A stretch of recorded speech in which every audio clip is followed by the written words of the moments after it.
Hi everyone, welcome back to my channel. Ngasi di ay makeup kyun tawjarage ado ain tawduise yam thina simple oiba adum yumda laiba oigira ntraga na sum asai butang thoki ka haiba type ta adum makeup cham cham makeup neba ado hawasi. Aise moisturizer se Mama Earth ki se mina su am recommend tawe tum YouTuber me amna ado I should try tawne yam nungaye yam light oye isi sinagi ahmad.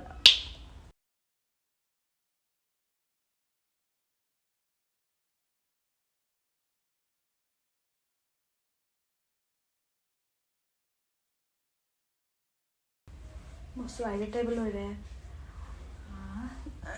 aduga mathangda sunscreen je aise animak se dum use tawe ado ai si hena nungai lotus ki se ado sina sunscreen je taiba matam na mi kitang kitang taibudo yam taibiyo ba haidi sunscreen na khoi mai de ka su oiba khoi thana nga orenga de sunscreen ga se SPF yam ga se yam ki da na use tawba haidi mai so ka ta khan ma do sunscreen je yam hingai mai de sok podo aduna kan duine ba aduna khra yam na use tawbi pura mai je layer ma la kani ba white oirak pa gi layer ma adu bo ki chang da dum use tawre khra yam na use tawbi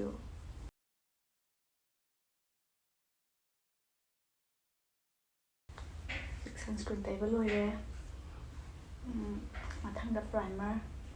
primer se adum afhabas myam leibane ado Lakme gi se sisu dum nungaye ai huji te Lakme gi se use tawe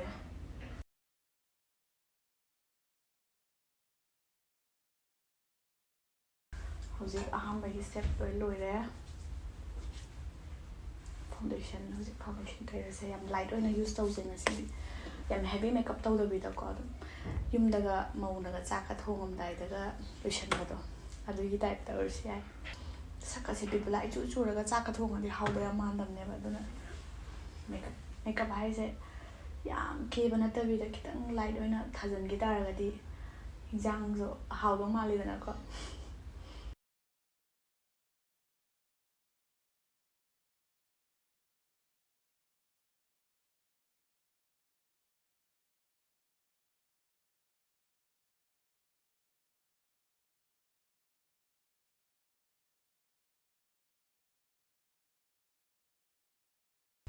foundation pana thaba loire si tina pana ne tharisi ado ngakta ju khra dum thabiyu ko when mai ka chong tho le du nungai tabne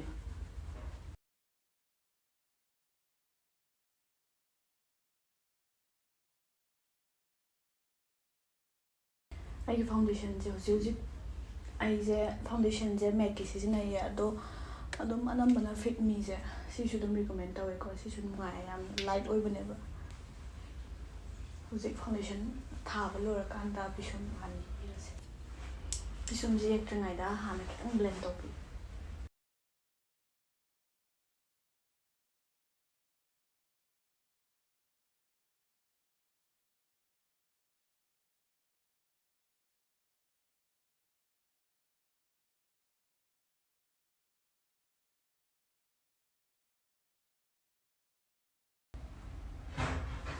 shumje matam na yam mu na yek pa se si je haidi lohong logo ma chala kan heavy makeup tora kan ali yam mu na yek pa ai pa do ju khode yum da lai du ni na sum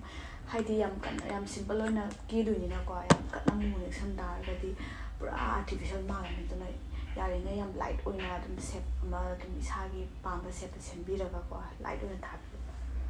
ai si yar ma le sik mathang da mathangda concealer kitang tai ke haidi khoi mid makha si gumba se yamna haidi dark circle leiba gumba degi khoi dark gumba kha ta ba gum to kha khumna ba ko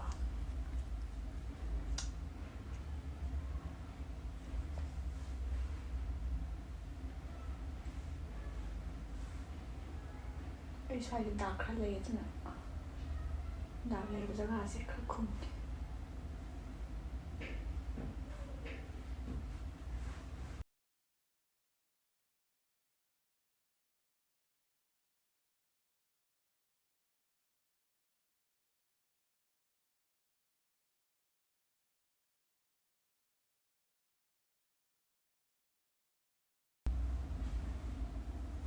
ꯑꯗꯨꯝ ꯑꯩꯈꯣꯏꯅ councillor ꯇꯩꯕ ꯃꯇꯝꯗ ꯁ꯭ꯄꯟꯖ ꯁꯤꯖꯤꯟꯅꯕꯤꯔꯁꯨ ꯌꯥꯏꯌꯦ ꯅꯠꯇ꯭ꯔꯒꯅ brush ꯀꯣ ꯑꯩꯒꯤ ꯕ꯭ꯔꯁꯁꯤ ꯅꯨꯡꯉꯥꯏꯌꯦ ꯑꯗꯣ ꯑꯅꯤꯃꯛ ꯑꯗꯨꯝ ꯌꯨꯁ ꯇꯧꯋꯦ ꯑꯗꯣ ꯇꯩꯕ ꯃꯇꯝꯗ ꯍꯥꯏꯗꯤ ꯕ꯭ꯂꯦꯟ ꯌꯥꯝꯅ ꯁꯨꯃꯥꯏꯅ ꯇꯛ ꯇꯛ ꯇꯛ ꯇꯧꯊꯣꯛꯄꯤꯒꯅꯣꯕ ꯈꯔ ꯑꯗꯨꯝ ꯁꯨꯃꯥꯏꯅ ꯅꯝꯃꯒꯀꯣ ꯆꯪꯅꯅꯕ ꯑꯣꯏꯅ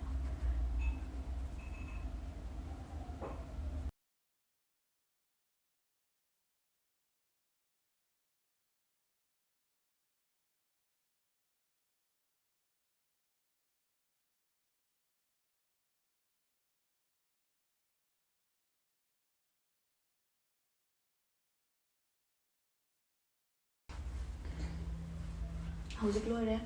ꯇꯩꯕ ꯃꯊꯪꯗ ꯄꯥꯎꯗꯔ ꯑꯣꯏꯔꯁꯨ ꯌꯥꯏ ꯅꯠꯇ꯭ꯔꯒꯅ ꯀꯝꯄꯦꯛ ꯌꯨꯁ ꯇꯧꯔꯁꯨ ꯌꯥꯏ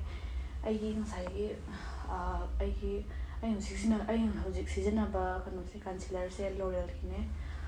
ꯀꯝꯄꯦꯛ ꯑꯣꯏꯅ ꯁꯤꯖꯤꯟꯅꯒꯦ ꯑꯩꯗꯤ ꯀꯝꯄꯦꯛ ꯑꯣꯏꯅ ꯁꯤꯖꯤꯟꯅꯩ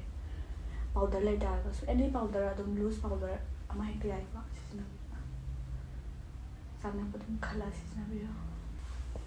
ꯍꯧꯖꯤꯛ ꯃꯥꯏꯒꯤ ꯂꯣꯏꯔꯦ ꯃꯥꯏ ꯇꯩꯕ ꯂꯣꯏꯔꯦ ꯃꯤꯠ ꯀꯩꯀꯩ ꯌꯦꯛꯂꯛꯑꯒꯦ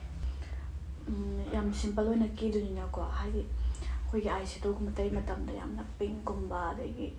ꯒ꯭ꯔꯤꯟ ꯑꯣꯏꯔꯁꯨ ꯌꯥꯝ ꯂꯥꯏꯠ ꯑꯣꯏꯕ ꯀꯂꯔ ꯁꯤꯖꯤꯟꯅ ꯇꯥꯔꯒꯗꯤ ꯁꯨꯝ ꯀꯦꯕ ꯌꯥꯝ ꯃꯥꯜꯂꯦꯗꯅꯀꯣ ꯑꯗꯨꯅ ꯈꯔ ꯆꯝꯅ ꯅꯦꯆꯔꯦꯜ ꯃꯥꯟꯅꯅꯕ ꯑꯩ ꯑꯗꯨꯝ ꯕ꯭ꯔꯥꯎꯟ ꯑꯣꯏꯅ ꯁꯤꯖꯤꯟꯅꯔꯒꯦ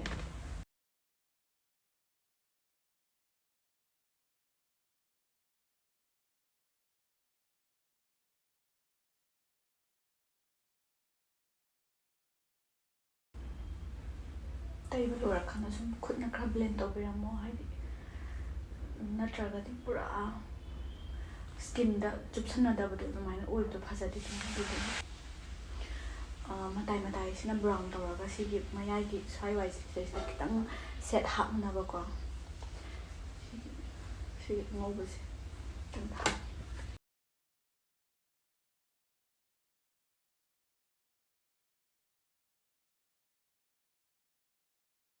ꯍꯧꯖꯤꯛ ꯑꯥꯏꯁꯦꯗꯣ ꯊꯥꯕ ꯂꯣꯏꯔꯦ ꯃꯊꯪꯗ ꯑꯥꯏꯂꯦꯁ ꯀꯂꯔꯁꯦ ꯁꯤꯁꯤꯅ ꯈꯤꯇꯪ ꯈꯤꯇꯪ ꯊꯦꯒꯠꯅꯅꯕꯀꯣ ꯇꯧꯔꯁꯨ ꯌꯥꯏ ꯇꯧꯗ꯭ꯔꯁꯨ ꯌꯥꯏ ꯁꯤꯁꯦ ꯑꯅꯝꯕꯅ ꯃꯤ ꯑꯗꯨꯝ ꯌꯨꯁ ꯇꯧꯗꯕꯁꯨ ꯂꯩꯌꯦ ꯑꯗꯣ ꯇꯧꯗ꯭ꯔꯒꯁꯨ ꯀꯩꯁꯨ ꯀꯥꯏꯗꯦ ꯕꯠ ꯌꯨꯁ ꯇꯧꯅꯤꯡ ꯇꯥꯔꯒꯗꯤ ꯇꯧꯕ ꯌꯥꯏ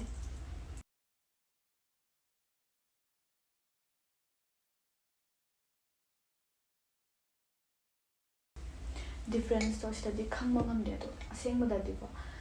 ꯆꯠꯄ ꯂꯣꯏꯔꯀꯥꯟꯗ ꯄꯥꯁꯨ ꯀꯨꯝꯈꯠꯂꯒ ꯂꯩꯕꯗꯣ ꯍꯣꯔꯦꯟ ꯃꯁꯀꯥꯔꯥ ꯇꯩꯔꯀꯥꯟꯗ ꯎꯏꯗꯅꯀꯣ ꯈꯦꯠꯅꯕꯅꯦ ꯑꯩ ꯆꯝꯅ ꯀꯦꯗꯣꯏꯅꯤꯅ ꯂꯥꯏꯅꯔꯒꯨꯝꯕ ꯀꯩꯝ ꯌꯥꯛꯑꯔꯣꯏꯒꯦ ꯖꯁ ꯁꯤꯝꯄ꯭ꯂꯤ ꯃꯁꯀꯥꯔꯥ ꯇꯩꯔꯒ ꯑꯗꯨꯝ ꯂꯣꯏꯁꯤꯟꯗꯣꯏꯅꯦ ꯃꯁꯀꯥꯔꯥꯁꯦ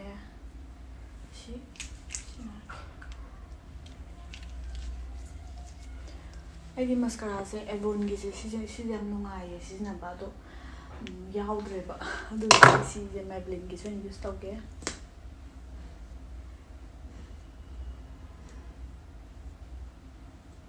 ꯑꯍꯥꯟꯕꯒꯤ ꯂꯦꯌꯔ ꯑꯩꯁꯦ ꯃꯁꯀꯥꯔꯥꯁꯦ ꯂꯦꯌꯔ ꯑꯅꯤꯔꯛ ꯑꯍꯨꯝꯂꯛ ꯊꯥꯒꯦꯕꯀꯣ ꯍꯥꯏꯗꯤ ꯄꯥꯗꯣ ꯈꯤꯇꯪ ꯚꯣꯂꯨꯝ ꯌꯥꯎꯅꯕ ꯑꯗꯣ ꯑꯍꯥꯟꯕꯒꯤ ꯂꯦꯌꯔꯁꯤꯗꯤ ꯌꯥꯝ ꯊꯤꯅ ꯄꯥꯅ ꯑꯣꯏꯅ ꯊꯥꯒꯦ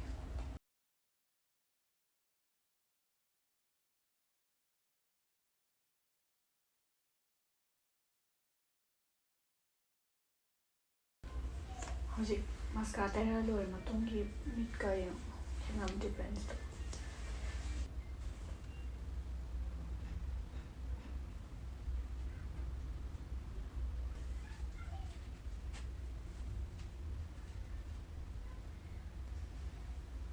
ꯑꯩꯈꯣꯏꯒꯤ ꯉꯁꯥꯏꯒꯤ ꯃꯁꯀꯥꯔꯥ ꯇꯩ ꯃꯇꯝꯗ ꯈꯤꯇꯪ ꯍꯥꯏꯗꯤ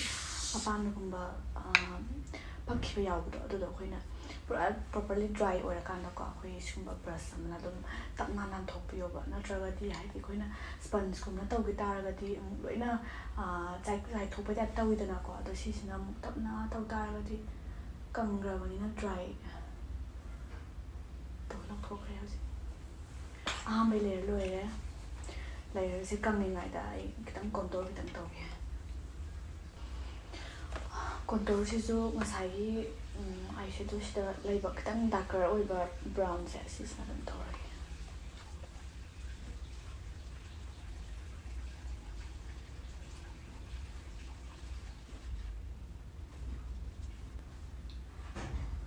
ꯀꯣꯟꯇꯣꯔ contour tꯧꯕ ꯃꯇꯝꯗ ꯌꯥꯝ ꯊꯤꯅ lowerꯗ ꯁꯤ ꯑꯩꯈꯣꯏꯒꯤ cheekbone ꯂꯩꯕꯁꯦ ꯁꯤꯒꯤ ꯃꯈꯥꯗ ꯌꯥꯝ ꯊꯤꯅ lower ꯇꯧꯕꯤꯒꯅꯣꯕ ꯑꯗꯨ ꯑꯣꯏꯇꯥꯔꯒꯗꯤ ꯃꯥꯏꯗꯣ ꯄꯨꯔꯥ ꯍꯥꯏꯗꯤ round ꯀꯣꯏꯔꯒ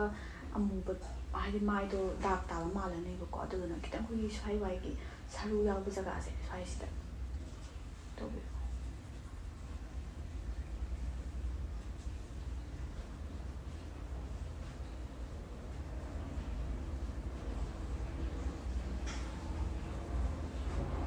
ꯑꯩ ꯉꯥꯛꯇꯪ ꯂꯩꯔ ꯕ꯭ꯂꯦꯟ ꯇꯧꯔꯛꯈꯤꯒꯦꯀꯣ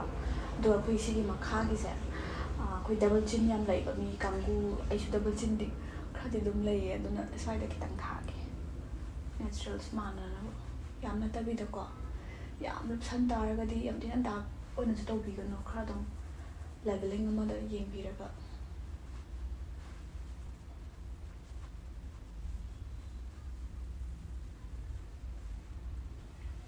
ꯑꯗꯨꯒꯤ ꯃꯇꯨꯡꯗ ꯅꯣꯁ ꯀꯣꯟꯇꯣꯔ ꯈꯤꯇꯪ ꯇꯧꯔꯛꯀꯦꯀꯣ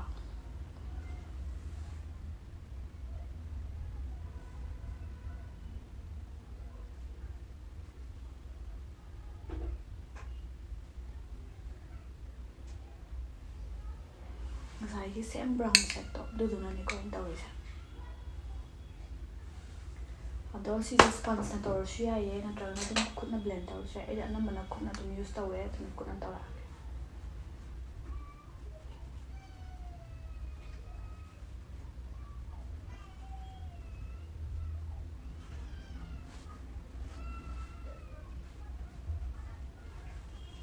ꯑꯗꯣ ꯑꯩ ꯆꯤꯛꯁꯦ खितंग पिंकिश ꯑꯣꯏꯅꯕꯀꯣ ꯄꯤꯡ ꯁꯦꯠ ꯑꯃ ꯂꯧꯔꯒ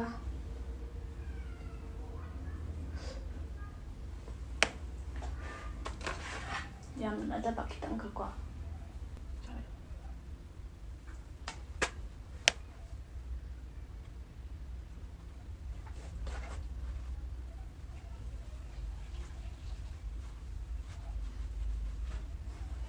ꯉꯁꯥꯏ ꯍꯥꯏꯗꯤ ꯁꯦꯠ ꯊꯥꯗ꯭ꯔꯤꯉꯩꯗ ꯄꯨꯔꯥ ꯀꯩꯅꯣ ꯃꯥꯟꯕꯗꯣ ꯍꯧꯖꯤꯛ ꯕ꯭ꯂꯦꯟ ꯇꯧꯕꯗꯒꯤ ꯃꯥꯏꯗ ꯆꯨꯞꯁꯟꯕ ꯍꯧꯔꯦꯗꯅꯀꯣ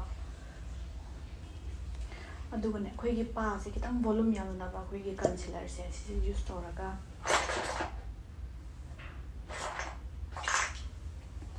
ꯑꯩꯈꯣꯏꯒꯤ ꯄꯥꯗ ꯈꯤꯇꯪ ꯇꯩꯕꯤꯌꯣ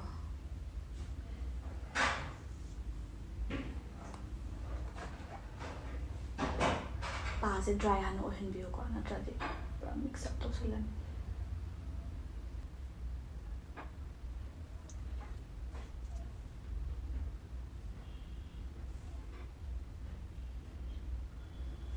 ꯁꯤꯒꯤꯁꯦ ꯑꯗꯨꯝ ꯌꯨꯁ ꯇꯧꯅꯤꯡꯕ ꯃꯤꯅ ꯇꯧꯔꯁꯨ ꯌꯥꯏꯌꯦ ꯑꯗꯨꯒ ꯇꯧꯔꯣꯏ ꯍꯥꯏꯇꯥꯔꯒꯁꯨ ꯀꯩꯁꯨ ꯀꯥꯏꯗꯦꯀꯣ ꯑꯩꯅ ꯁꯨꯝ ꯑꯦꯛꯁꯇ꯭ꯔꯥ ꯑꯣꯏꯅ ꯄꯥꯗꯣ ꯈꯔ ꯌꯥꯝꯅ ꯚꯣꯂꯨꯝ ꯌꯥꯎꯅꯕ ꯇꯧꯕꯅꯦ ꯍꯧꯖꯤꯛ ꯁꯦꯀꯦꯟ ꯂꯦꯌꯔ ꯊꯥꯔꯁꯦ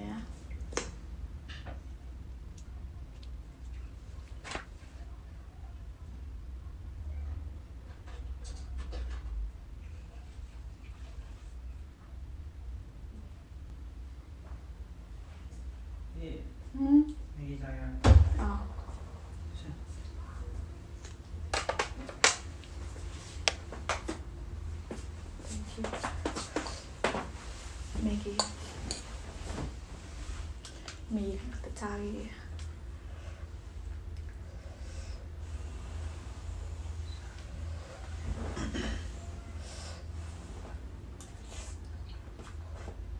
사도 너무 사와 하 자 돌아봐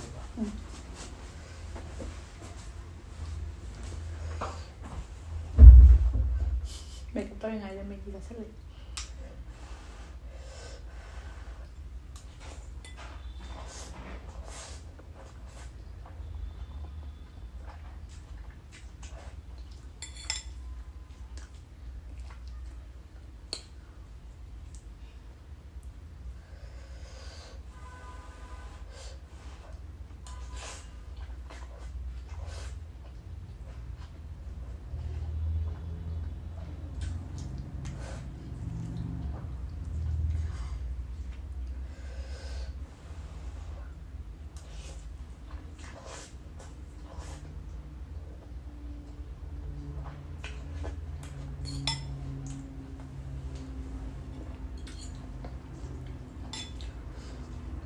ꯑꯗꯣ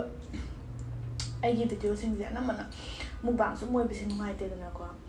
ꯑꯗꯨꯅ ꯃꯦꯀꯞꯀꯨꯝꯕꯁꯤꯁꯨ ꯏꯟꯇꯔꯦꯁ ꯂꯩꯇꯥꯔꯒꯗꯤ ꯀꯃꯦꯟꯇꯁꯨ ꯍꯥꯏꯕꯤꯔꯝꯃꯣ ꯀꯔꯝꯕ ꯃꯈꯜꯒꯤ ꯃꯦꯀꯞ ꯇꯧꯔꯛꯎꯒꯦ ꯑꯗꯨꯝ ꯇꯦꯛꯅꯤꯛꯀꯨꯝꯕꯁꯨ ꯄꯥꯝꯕ꯭ꯔꯥ ꯑꯗꯨꯝ ꯃꯦꯀꯞꯀꯤ ꯃꯌꯥꯝ ꯂꯩ ꯇꯧꯅꯅꯕ ꯑꯗꯣ ꯑꯩꯅ ꯁꯨꯝ ꯀꯩꯒꯨꯝꯕ ꯚꯤꯌꯔꯁ ꯃꯌꯥꯝꯅ ꯃꯦꯀꯞꯀꯤ ꯄꯥꯝ ꯇꯥꯔꯒꯗꯤ ꯃꯈꯥ ꯇꯥꯅ ꯑꯗꯨꯝ ꯍꯥꯞꯆꯔꯛꯀꯦ ꯃꯦꯀꯞꯀꯤꯁꯨ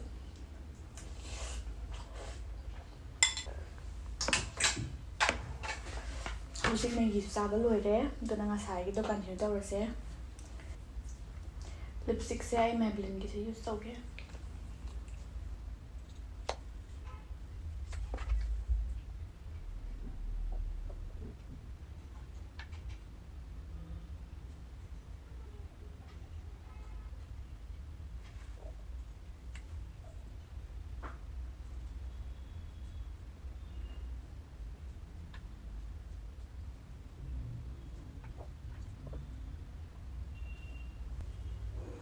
ꯁꯤꯅꯥꯏ ꯀꯥꯏꯕꯁꯦ ꯈꯤꯇꯪ ꯃꯈꯥꯗ ꯈꯤꯇꯪ ꯇꯩꯒꯦ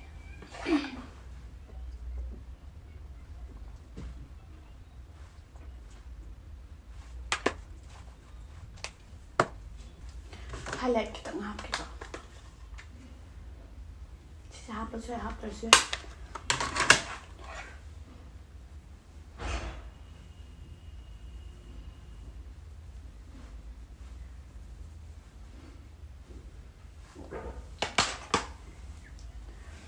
Hujik loire. Basic makeup loire ado samje kitang semake ko to samje माइना सेमने हाबदो दुसु आई समजे सुम सुमाइन थादो माइना थादोक मतमदा सुम स्वाइदा कितम खोइ खोइ ताहानि तारगदि को अदुकी सो मु युजरके समजे कितम तिंगहलके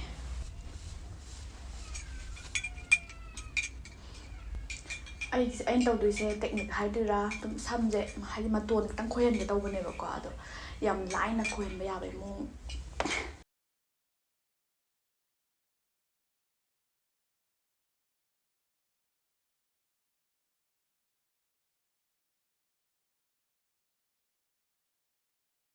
यार तारंग चलो चलो ना चल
Howsik aigi final looks loire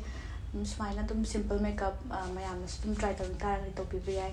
ado mathangda adum video makha tana makeup ki hapchawra adu haibiramo comment section da ado ai ngasi makeup se phajai phajade adu haibiramo comment da mayam see you next time bye bye